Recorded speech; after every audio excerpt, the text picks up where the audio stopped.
Hello, and help me welcome Paula Johnson. Paula, a member of the Board of Education.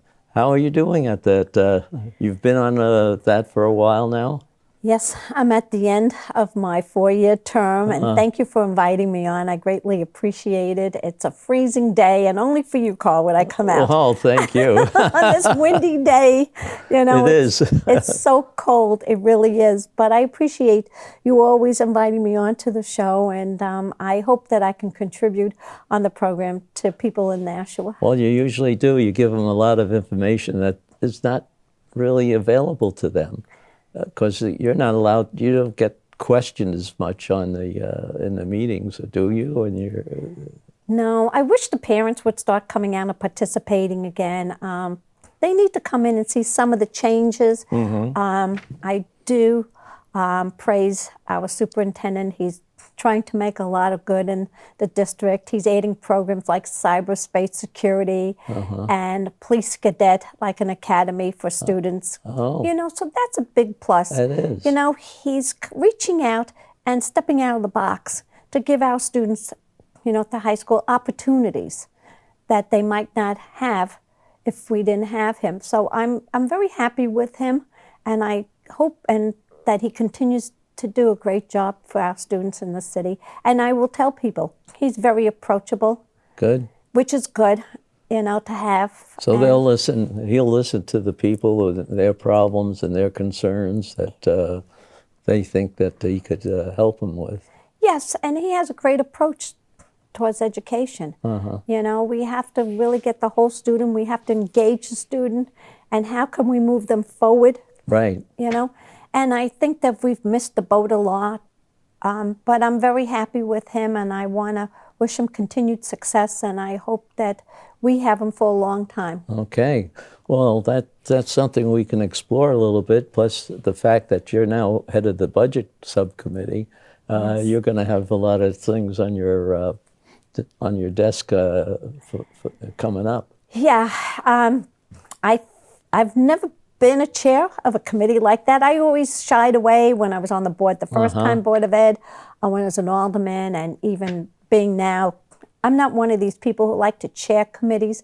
I like to sit there and work in the committee, but I feel honored that I've had finance and operations, been the chair of that. Everybody says they like that committee. It's a laid-back committee, and I was even saying that today.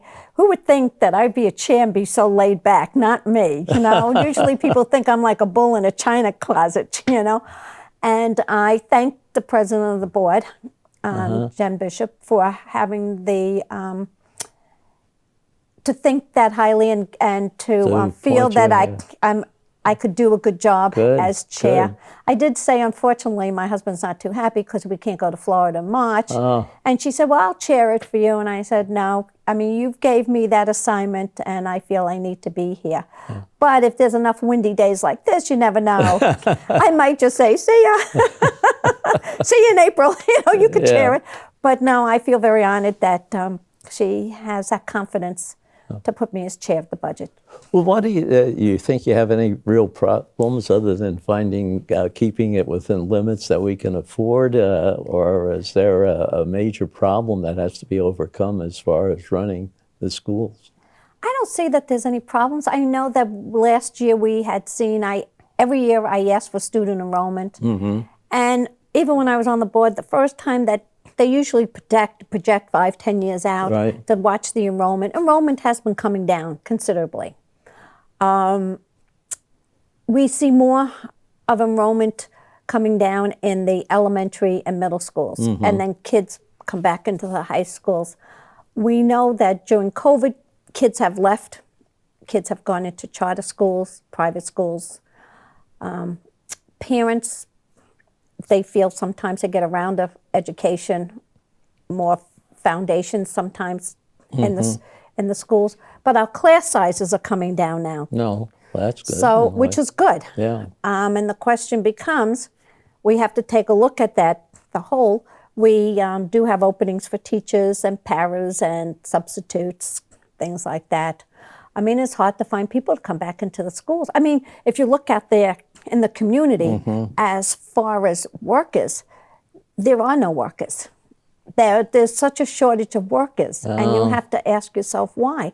And a lot, I believe, before COVID, we had more of the baby boomers out there. Yeah. After COVID, they just didn't come back. And now you got to wonder, pensions, where the inflation is so high, is because inflation is going to drive more baby boomers maybe back into working part-time to subsidize their pensions and their Social Security. And given the rise of our home taxes here, because we just had a reevaluation, and I have to question, why was it done in this period of time? Could it have been done prior to COVID? And I'm asking these questions, and it's, why was it done? Did we have it done during the peak of when homes sold? Right. When we were having 2 or 3, 5 offers, multiple offers that drove the cost up. And Manchester has taken over as the #1 place to live in New Hampshire. Realty.com has said that, and some other sites. I hate to say that, Mayor. I know you said Nashua, but everything I get that I read, Manchester has taken over. I don't understand why, but I think Nashua is better than Manchester. But that's what it is. Medium income home in Manchester, I believe it was $461,000. Maybe because it's cheaper up there in Manchester than Nashua. I don't know. But you saw on Wednesday when we were at our town hall meeting, people were upset about their taxes. Very much so. They felt that, and the mayor said it had to do with Concord, that if you're in a condo or mobile home, even though you have city services, they would have to straighten it out in Concord. Nashua has nothing to do with it. But we do have a delegation here. Right. And the mayor can start working with this. This isn't something new. This has been going on for a long time. And if you take that out of the equation of their taxes, the city gets less. So we had the reevaluation. And then I kept saying at the end, Mayor, why don't you tell them how much money you had to raise for the taxes? Right. This is how much you got for the reevaluation. How much more money was it? 3.97%, or why don't we just round it up to 4% on top of our new assessed value? Right. We don't talk about that, and that's what people have to understand. That he added another 4% on top of the assessed value. And some of that responsibility does weigh with the town. I mean, they don't, in Concord, they did require a reevaluation because they didn't like the one that was done the first one. It was not fairly done according to their analysis. And then you have 5 years that you have to do it in, every 5 years, because there has to be a certain percentage of the value of the home. The problem is, it's a spending problem. We got the Performing Arts Center, which I haven't seen the money that was donated, that they were supposed to have donations. Now we've got the Mohawk Tannery, which is a private-public partnership. But as I'm reading stuff here, and I thought it was just $2 million, and maybe if the mayor sees this and the Board of Aldermen, they can correct me if I'm wrong here.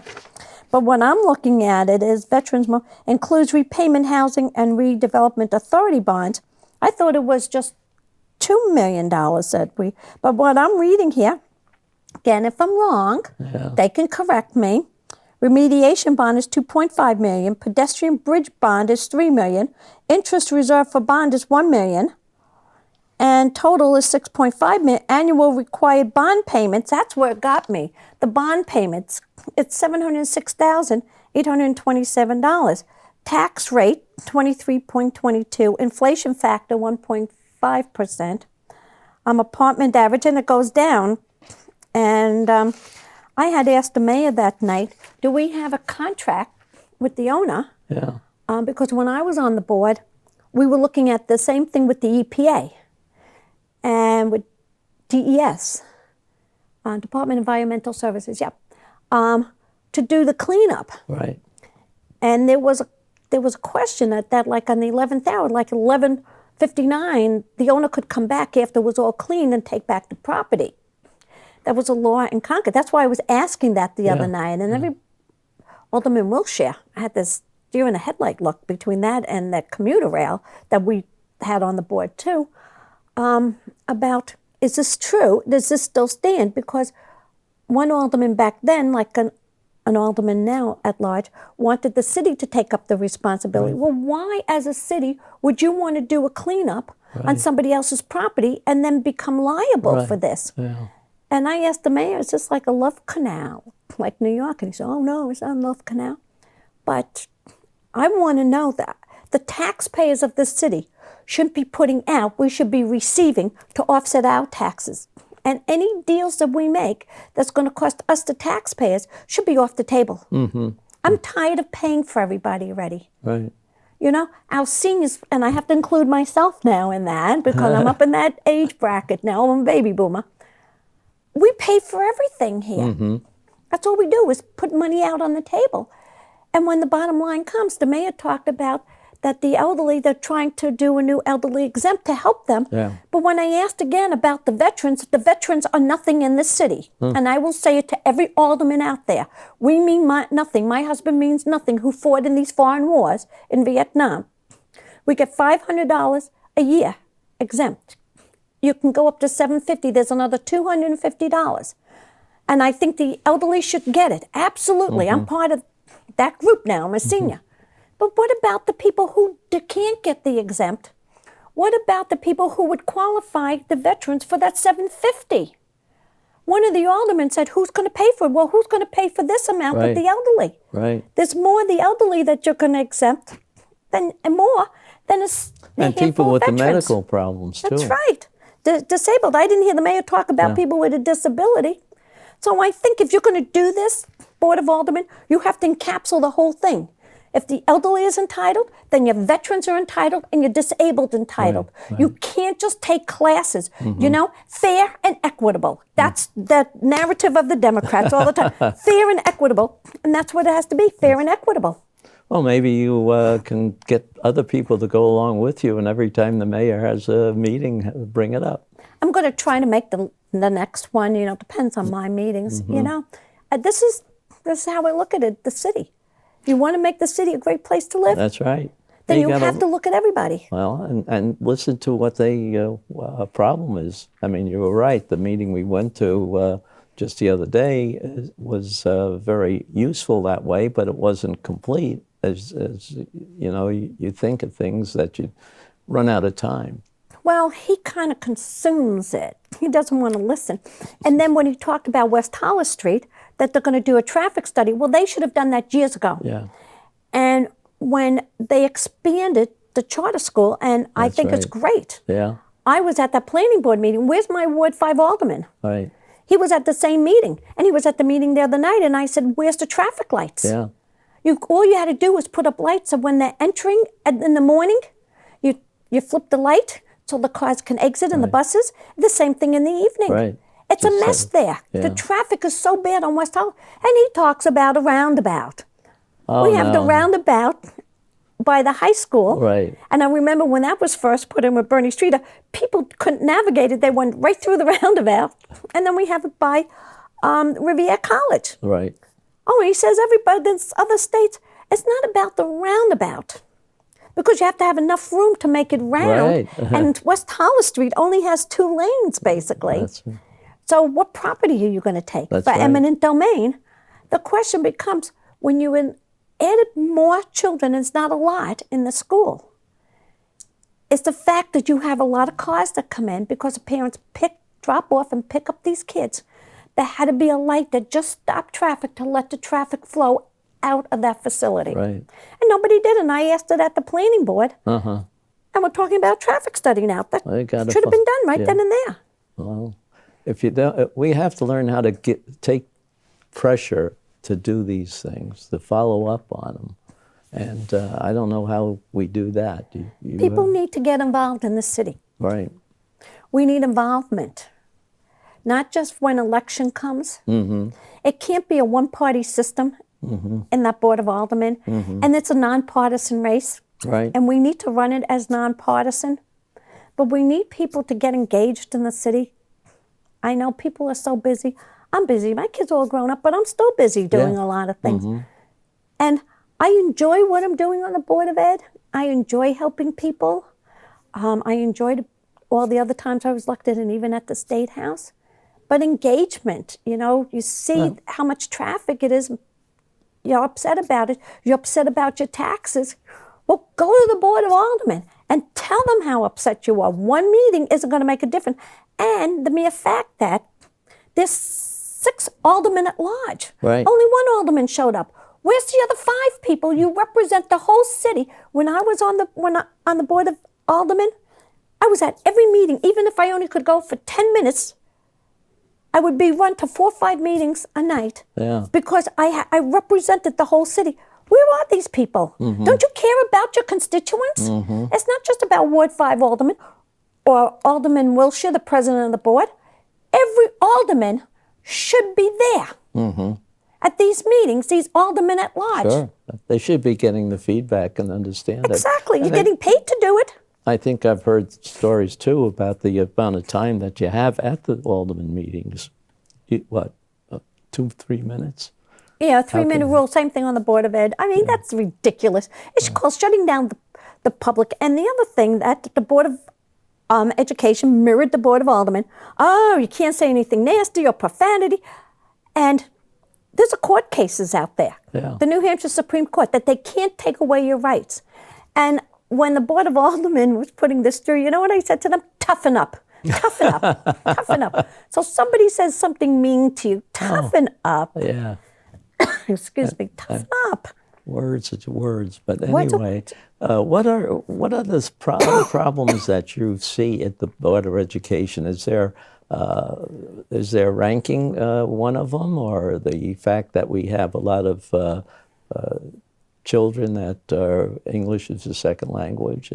We do have a lot of ELL students. Yeah. The Office of Civil Rights came in several years ago, and we're correcting everything, which is good. We've got special ed. We have kids out of district. We have had complaints about some bullying. The superintendent is aware of it. And I don't get any complaints. People don't call me up. If there's a problem, I hear from people, and then I will email or give a call to the superintendent to let him know. I don't hear from very many people, so I have to hopefully think that I'm doing a good job. I do hear from people if I'm in the grocery store, other places. They'll Parents stop will then. come up to me and go, Mrs. Johnson, I'll go, call me Paula. And they'll have their children with them. They'll go, this is the lady who fought for you to get the masks off. Or other people will come up and say, thank you for what you've done, for fighting for the kids that you. Yeah. And I thank them. To me, I get overwhelmed because usually people don't thank me. They're usually grumping, But you know what? You have to take the good with the bad when you're elected. Yeah. And if somebody's upset with me, you can talk to me. We can agree to disagree, but I'll respect your opinions, and I'm not going to stand there and yell at you. I mean, and that's what I've said to my board, and I've said it to the Board of Aldermen. We work for the people. That's what we've forgotten. Whether you look at Washington and some people in Concord, we are elected by the people. I think that we're at a point in time that we need term limits from the top to the bottom, from the bottom to the top. Yeah, some of our people have been in it quite a while. Absolutely. And same thing at in Concord, too. Concord, I think it's time for term limits.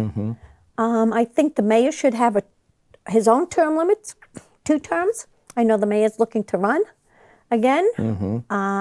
I want to know if he's going to be using his car for campaigning. I don't think that's city business, but I just want to make sure that car sits at City Hall and he doesn't put mileage on that. The campaign, I don't know, Yeah. You're campaigning, you're not campaigning. You're campaigning as a person. Like, I run again for Board of Ed. I'm running, but I can't use a city vehicle. Yeah, right. I have to use my own vehicle or walk. Well, what do you think is the biggest problem that still hasn't been addressed in the schools? I can't really think of anything. We've really been working hard as a team. It sounds like that.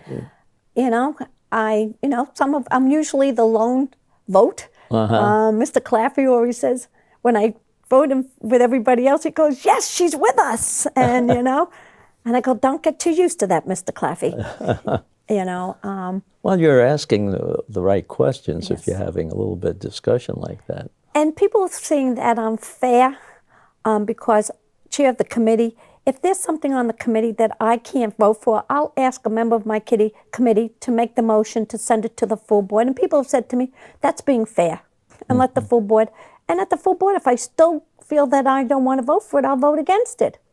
But at least I'll let the full board have that opportunity. And I'm not on policy, and I really like that committee. But I thanked Ms. Raymond the other night at the full board meeting because I came in to her committee and I made some changes in policy, some wording, little words here and there, and I thanked her for allowing me to make those changes, but some of them you just needed it. A word here and there makes a difference. Mm-hmm. And so she said, come back whenever. And I really like that policy. So if I read stuff that I feel needs some changes, I go back. As a matter of fact, one piece of legislation, one policy, went back for clarification because there was an RSA that had to do with appropriations, and it just didn't fit the language of it. So Mr. Posca and Ms. Raymond said, let's send it back to legal to advise us. So that was good. So I think since this COVID thing has come and gone, I think the board has unified a little bit and working together better. Good. So do they still have some communication by computer? No. Everything is all live and in person. Okay. What do they have for the people that are trying to learn English? Is there anything that helps them be more adept at English? We have classes for them, and we just wrote the policy's been updated, and it talks about how they have to be proficient in order to move on, which is really good. Yes, okay, Which is really good. So we're really working hard for our students for English as a second language to move them on. I would think that'd be the biggest problem with the children. Some of them pick it up quite quick, and some don't. Well, it's like with any language. The younger you are, the easier it is. Right. I remember I shouldn't say this, but I remember when I was in high school, I took French and it didn't work, and then I took Spanish and I was talking with a French accent. And then I decided when I got out of high school, I tried German and Italian, and I threw that out. Okay. That was, I just wasn't into that. Yeah. And I say to people, math is not my forte, but I can do a budget. Yeah. I can figure that out. Yeah. But no, we are working hard. So our students who English, they have to learn English, that they will master, and that they have every opportunity to excel in school and to be anything they want when they graduate. Well, I think that's great to hear. I was thinking whether they had some extra classes like on Saturday or during the summer where they could Well, perform. all our students have a chance to go to summer school Yeah, if they need to. okay. And we're pretty good about that. Okay. And so we're really working hard with them to make sure they master the English You were language. talking about costs too in general. Now, a big cost is the new school that they want to put up. Oh, it's going up. Okay, but does it have to go up as fast as they're doing it now? Well, you don't want the overruns. You want to get it up because Elm Street, it's costing you money to build.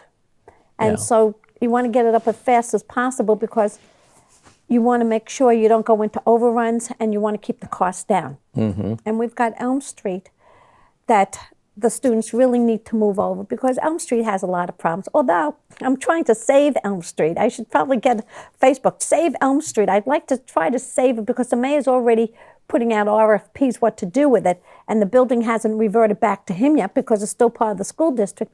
I would love to see to lease it out or to sell it to nonprofit and have charter schools or things like that, say within the education system.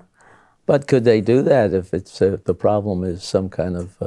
They would have to go in and renovate. It's extensive work in Elm Street. Yeah. Elm Street has a lot of work that has to be done. So that's why I saw the numbers. And when you saw the numbers, it was more cost effective to build a new school because you're going to have all new HVAC, the windows, the energy efficient windows, everything's going to be new in there versus Elm Street. And it's a sad thing that Elm Street has outlived its time. Yeah. But it's a landmark in the city. And then to save the Keefe Auditorium, it was like, correct me if I'm wrong, somebody, I thought it was between $30 to $40 million to upgrade that. And that was something that should never have been let go. That's right, yeah. Oh, I always thought that was a good one, and I was wondering why we didn't do that for our, arts theater. Yeah, downtown, performing arts. If you're going to spend all that money downtown, you could have revamped Keefe Auditorium because it's a landmark. I mean, that's one of the expensive things that just kept adding on little things. And, But I'm looking forward to the new school opening. We're in the middle of doing a redistricting, which people aren't going to like, but we're also looking at the elementary level because if you redistrict the middle, you need to look at the elementary. We hired a firm. I hate to hire people, but administration are not professionals in this. So you hire the professional, and they're going to be reaching out to the community input. Are everybody going to be happy? Probably not. But in my feeling, and this is what I said, I'd like to keep as many kids together. My biggest thing was elementary, to make sure that they would be moving on with their friends, not too much of a split. Right. This one goes on to the McCarthy Middle School. This one goes on to Pennachuck. This one goes on to Fairfield. So it's going to be a big effort, but you know what? I have faith that this is going to work out right, and the people in the community will be happy. Well, that's another place where the people should participate in some of these things. But once we get it out to the public, I'm hoping that parents will come out and participate in this redistricting because it's going to affect somebody's kids or grandkids or nieces or nephews. And the more input we have, the better it's going to be with the redistricting. Right. Well, Paula, guess what? We're out of time. We're out of time. Yeah, thank you. We covered a lot. We could cover a lot more next time we come out, okay? You want to come out sometime before you go to Florida? Yeah, we're talking April now. We've got, but maybe during budget time. Okay. So we can talk about the budget. But Carl, thank you again, like always, for inviting me on. I appreciate it. Okay, I appreciate your time. Thank you.